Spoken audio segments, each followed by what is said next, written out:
This is Abnormal Entertainment. There is nothing like watching a movie on the big screen, and with MoviePass, you can see unlimited movies every month from Abnormal Entertainment. Head to abnormalentertainment.com and click on the MoviePass banner to get your first month free. And after that, it's only $30 a month to see unlimited movies, even on opening day. Go as many times as you want. Have a blast with MoviePass and abnormalentertainment.com.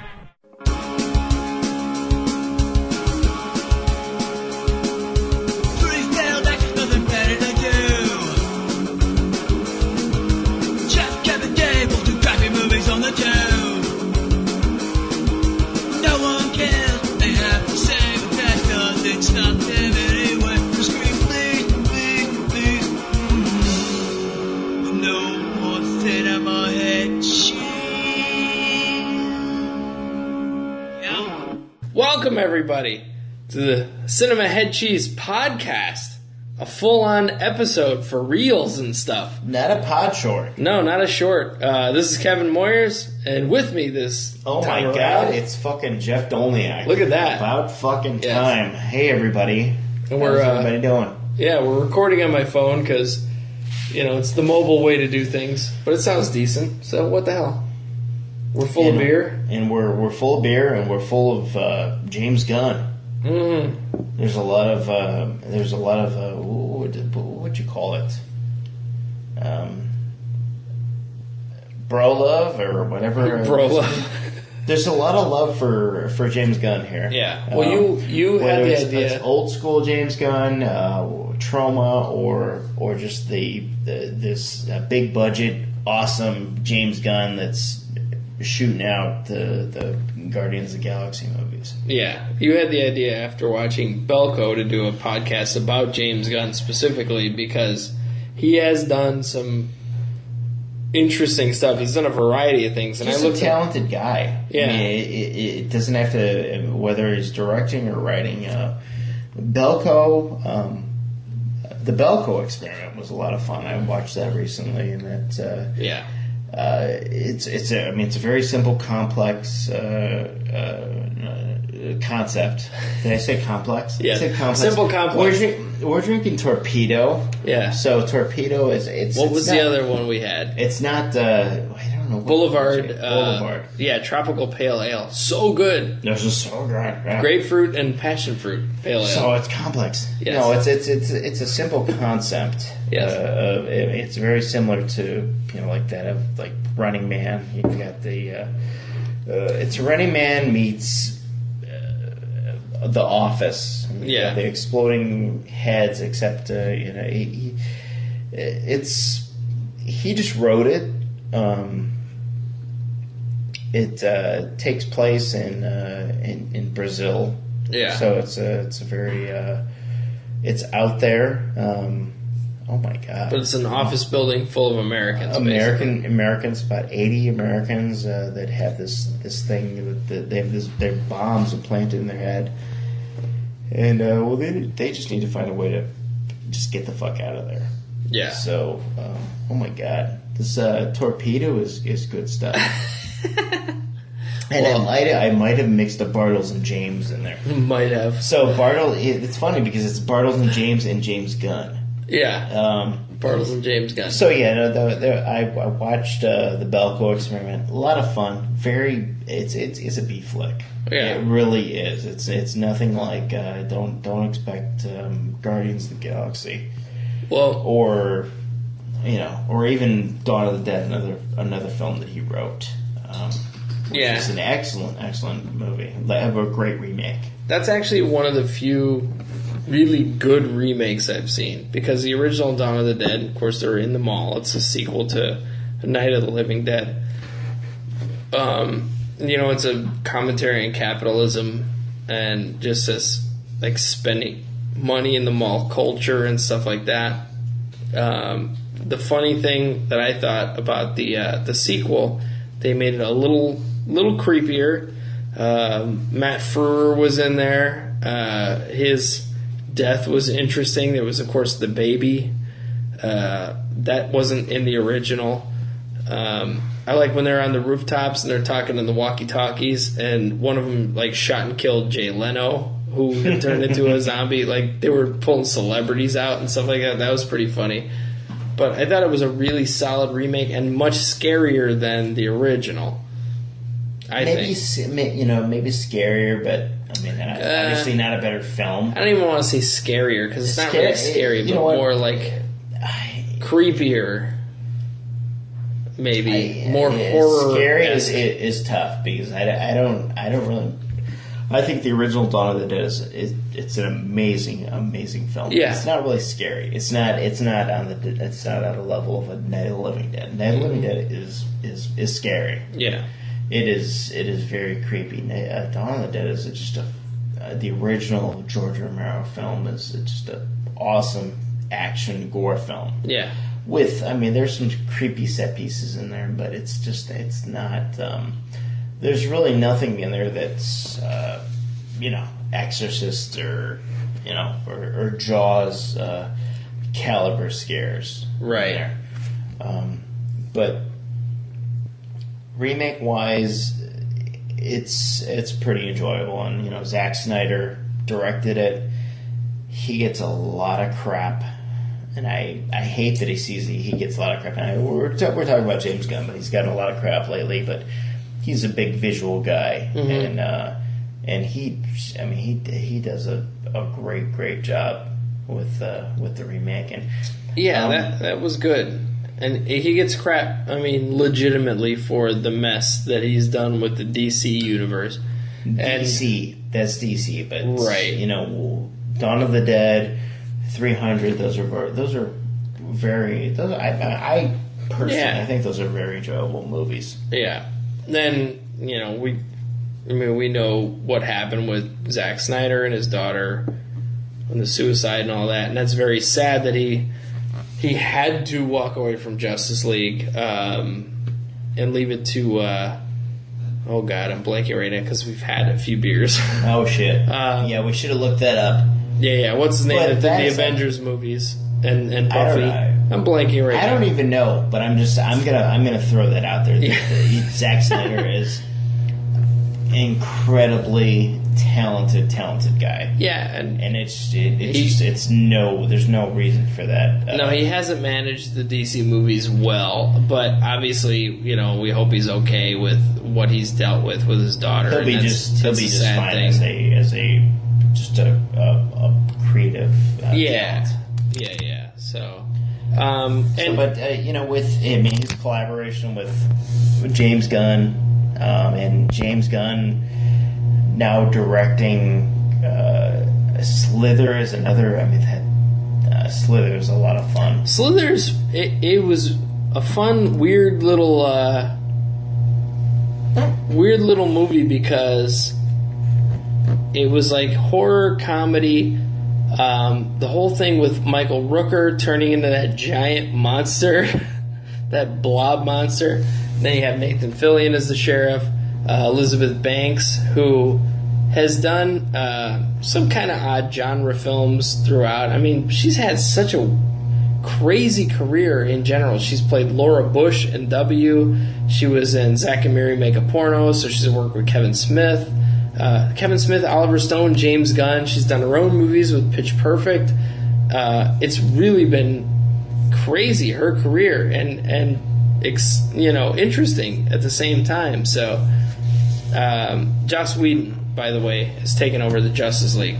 That's right. Blanking on it right there, but yeah, Elizabeth Banks has done such a crazy wide variety. She did the Hunger Games movies, which I didn't see, but that's a big franchise, and if you go into like Belko, you're talking about that type of movie, that battle royale type of movie. That's what Hunger Games is. That's been done to death with Running Man, The Condemned with Steve Austin, if you remember that one. Yeah. And Belko, I didn't get to mention that. There are some fun. It's not directed by James Gunn. I think it was the guy Sean McLean. McLean, yes, from Wolf Creek. Mm-hmm. Wolf Creek is a great film. And shockingly, the sequel was very entertaining. Yeah. There's some. It's a fun movie. It's just there's nothing there. I hate to. I think it's funny that I'm saying that. But it's just like the fried. I don't know, fried food that you have in your freezer that you throw in your oven. It's like the cheese sticks and stuff that are so fucking delicious. But once you just chow them down, you feel horrible after you eat them. That's how I felt when I watched it. Yeah. I enjoyed it. I enjoyed those cheese sticks, munching them. Those one of those cheese sticks was Michael Rooker. Yeah. Oh, he was in that. I was munching on Michael Rooker. By the way, aliens are not landing here. I have no idea what that noise is. Yeah, no, I don't know what that's the AC. That's the air condition. So I'm chewing on Michael Rooker's head. Yeah. And it's delicious. It really is very good. Fried, hot, melted. It's really good. But then, of course, once we get to the end, it's just it's very formulaic. Yeah. Fair. So John C. McGinley's enough for me to watch. I loved him on Scrubs. Was very enjoyable. First time I really remember him. A good bad guy. Was Nothing to Lose. You remember that with Martin Lawrence and Tim? Oh God, from Shawshank. Tim Robbins. Robbins. Yeah, we've been drinking. So there you go. Yeah, Tim Robbins and Martin Lawrence. That was a great movie with.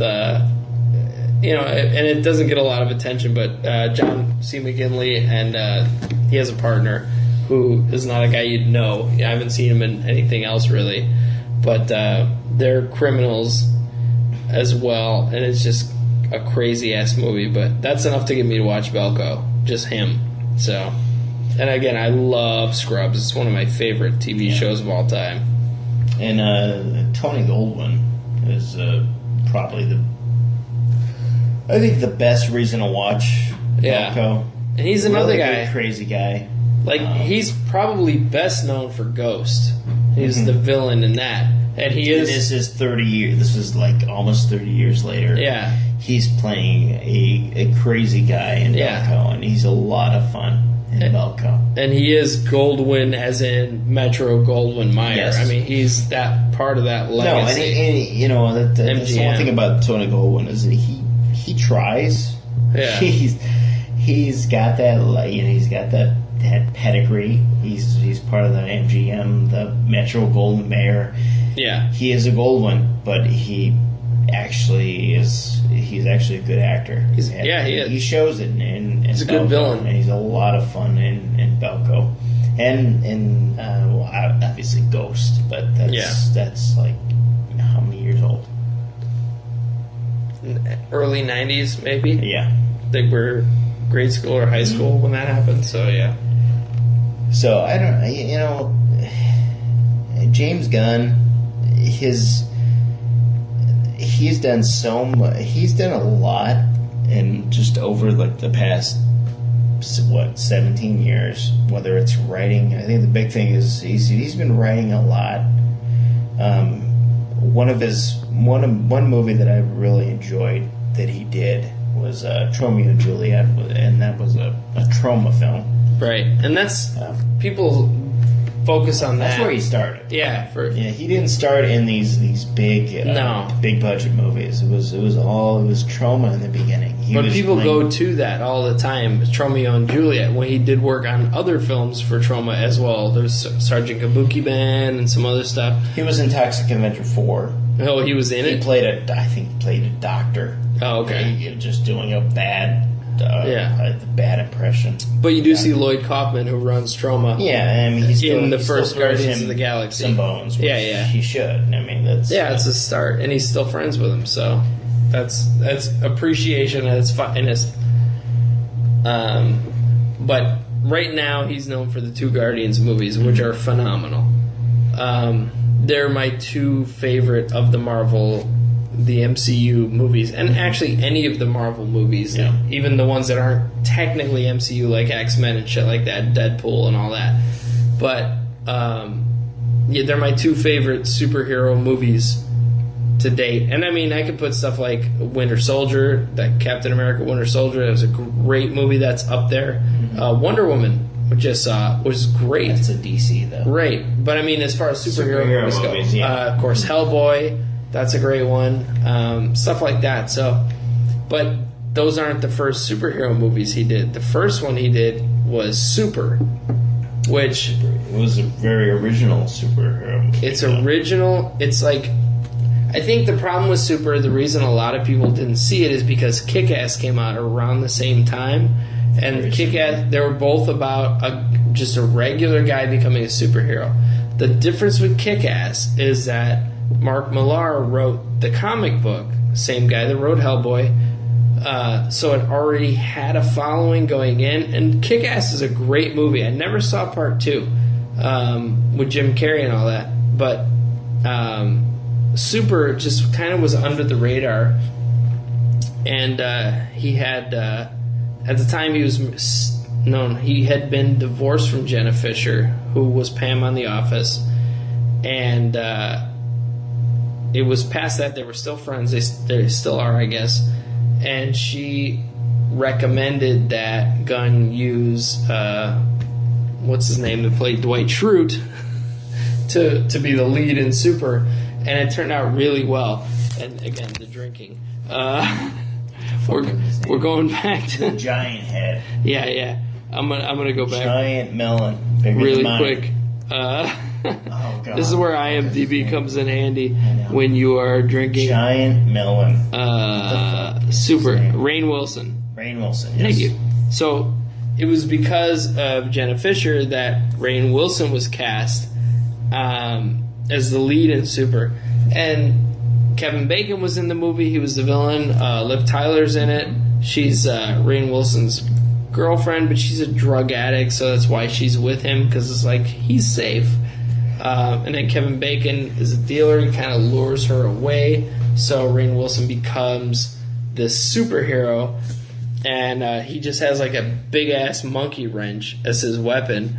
Ellen Page is a crazy girl who becomes his sidekick, and I will say the best thing about this movie is, and it's a spoiler if you haven't seen it, but I don't care, when they go out together for the first time, the drug dealers are shooting at them. Ellen Page gets killed right away. Like, she doesn't even get that first battle or whatever. That's very realistic. Two idiots in rubber suits are going out to fight drug dealers with guns. One of them's going to die, at least, if not both of them. And the fact that she was killed off so fucking quickly was so realistic and amazing to me. I love this movie. I thought it was so great. And, he ends up kicking the shit out of some people with his big giant wrench. But this vigilante idea, it was a far more realistic idea than Kick-Ass was. Yeah. The kid in Kick-Ass would have been dead in a week, if not. And they have like a little love affair together too. I mean, before everything. Sort of, yeah. I mean, it's a little semi. He's a little weird about it, but yeah. It's creepy. Yeah. He's a lot older. And she's the aggressor. Yeah. That's the funny thing. Ellen Page, yeah. So, but if you look at some of the movies Ellen Page has been in, I mean, Juno. The serious problem I have with Juno is she's like, I'm going to put my kid up for adoption. And her parents just go, yeah, okay. Everybody's just like, sure. Like, it's nothing. Like, it happens every day in that family. So, it's a serious discussion. Or you have Jawbreaker, where they're trying to catch this supposed pedophile. So she's been in some weird shit. And it's not her only superhero movie. She's, of course, Jubilee in the X-Men movies. So, and she has a bigger role in Days of Future Past, because she's sending Logan back in time. She's constantly moving Bishop through time and stuff like that. So, it's not her only superhero thing, but it's a fun, like, dark movie. But I like it. So I think the big thing here is that folks, I know you've some of you have seen, actually many of you have seen the Guardians movies. Oh yeah. Make sure you watch Super. Go and watch Belko. Mm-hmm. I mean, I know he wrote it, but it's still got that James Gunn. Do not ever discount a writer. That James Gunn touch, you know, he's granted he didn't direct it, but it's still got that touch. Yeah. You know, go watch Belko and go watch the remake of Dawn of the Dead, which, I mean, dude's talented, and we can't wait to see more from him. You know, hopefully he does stuff. Hopefully he does some more stuff besides the Guardians films, which we're just fine with. But, I'm wondering, because they've already said they're doing a third, and I'm wondering if he'll get an opportunity to direct something else in the Marvel universe. I mean, Joss Whedon. He deserves it. I mean, he's shown it. I mean, he's had 2 movies that have been. I think are fantastic. Yeah. He deserves getting. I would like to see him get a chance to direct something different. You know, one of the other Marvel films. And one of the things that surprised me that I didn't realize was that he wrote the 2 Scooby-Doo movies, which I have not seen. See, and I've seen them both, and they're good.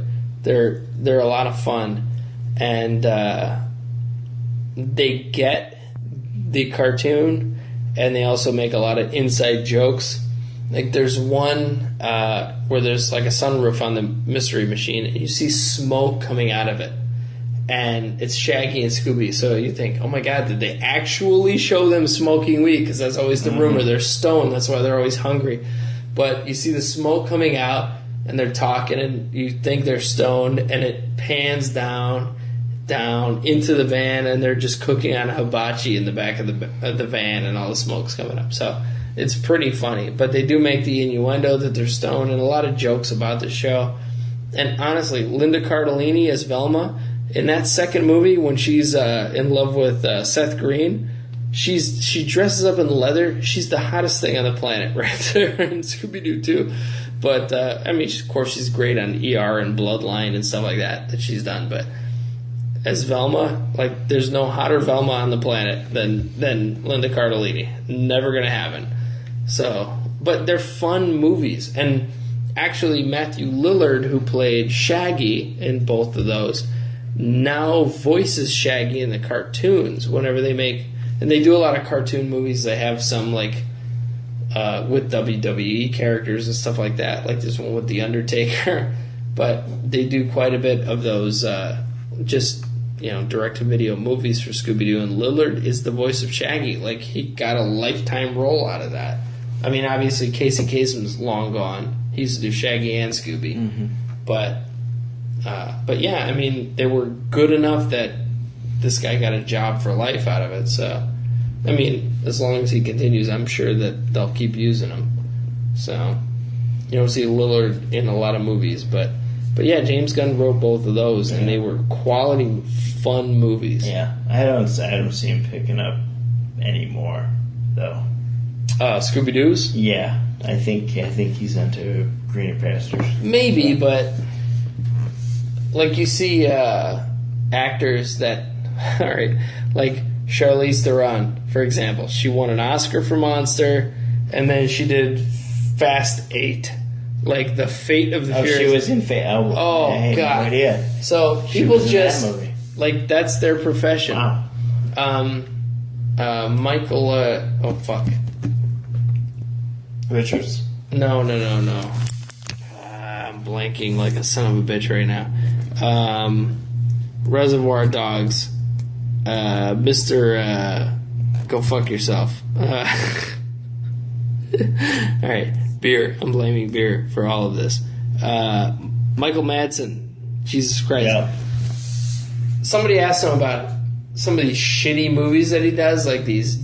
I'm not even B shit that he's. Not even B. Yeah. D level fucking movies that he does. And he says, paycheck movies. Well, and he said, I'm an actor. This is my job. So I'm offered a job to act somewhere. I'm going to do it because that's what I love to do. So, you see these people, they direct something shitty or they write something shitty. They'll just keep going because that's what they do. So Charlize Theron, hey, you won for Monster, 10, 12 years ago. Now you have this opportunity that probably pays a shit ton. Just all this praise for Mad Max that she's doing Fate of the Furious. But I don't think it's their job and it's what they do. And it's just like, I need to work. So let's go. Let's do this. So hopefully James Gunn doesn't fall into shitty projects and he gets to do what he wants. I think he's a sharp cat. Well, being a writer helps because he can write and direct his own movies. But he did, one of the things on the list was PG porn, which was funny. It was just a lot of this generation's comedians doing shitty porn scenes, no sex, no anything happens. So it's completely PG. It was for Funny or Die or one of those. But it was funny, the few episodes that I saw, and interesting. So he's done shit like that too, and it's a lot of fun. So I don't know. Well, cool. That was our podcast for James Gunn. Go see his movies. Go see his old movies. Go see his future movies. Yeah. Really one of the most talented, just performers. Why say he's not really a performer? Just talents. Director, writer. And I appreciate he did sort of perform. He did do the. I think he was the little wood guy, the little plant dude. Groot. He did the dance moves for Groot. So yeah, he did. He did for perform. He did, and his brother Sean. He did for porn. Yeah, his brother Sean Young, who plays who is also Kraglin. in Belko. Yeah. Oh, is he? He's in Belko as well as a pot smoker. Nice. Well, he plays Kraglin in the very funny as Kraglin. Guardians movies, but he's also the body double for Rocket. So yeah, I don't know how that works, but there you go. So it's a nice little family affair there. I don't think we'll see Jenna Fisher in any of the Guardians movies, but we'll see. Maybe she'll be Red and banging Star-Lord or some shit. Yeah, we need a little more Dave Bautista. Yeah. Nobody's going to argue with that. Oh, boy. Well, it's been phenomenal. Drunk style. A little drunk. Yeah, a little. It's I would give Sierra Nevada Torpedo a 5.5 out of 5. I give it a 4 on IMDb out of 5. IMDb. Okay. Holy shit. Untapped out of 5. I'm ready to go to bed. And the other thing that we were drinking, the Boulevard Pale Ale. It was the tropical tasty. pale ale. Flavorful. I give that a 4.5. I like grapefruit in beers. It's good stuff. It was fruity. Yeah. So we had some good beer. Torpedo and then Boulevard. Good shit. High ratings. Do that with some James Gunn. You're set for the night. James Gunn, Torpedo. You're gonna have a great night. All right. Well, thank you, everybody. Have a wonderful, wonderful week, year, whenever you're listening to this. Sorry about the air conditioning, but check out cinemaheadcheese.com for all the reviews. AbnormalEntertainment.com for all the podcasts. I mean, you have Double D Podcasts. You have Masterpiece Theater, which is a lot of pulp culture. Pulp culture? Pulp culture. We just talk about Catholics over there. There's some orange juice in a lot of pulp culture. Pulp culture. Pulp culture. Anyway, I'm over there all the time. Also drinking. We have Raise Your Spirits, put it together. Razor. Razor. Raise your. I haven't raised it in a month. I'm gonna do an episode this week. Let's see what else we got. A bunch of shit. So go over there, check it out. Mac and cheese. It's good stuff. So check it all out. AbnormalEntertainment.com, CinemaHeadCheese.com, and we'll see you next time. See ya.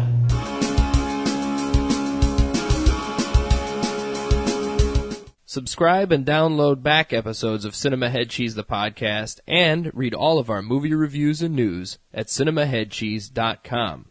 Email us at cinemaheadcheese@yahoo.com. Search Cinema Head Cheese on Facebook and tweet us at CINHeadCheese. And for more podcasts, books, comics, blogs, and videos, head to abnormalentertainment.com. You've been listening to the Abnormal Entertainment Network.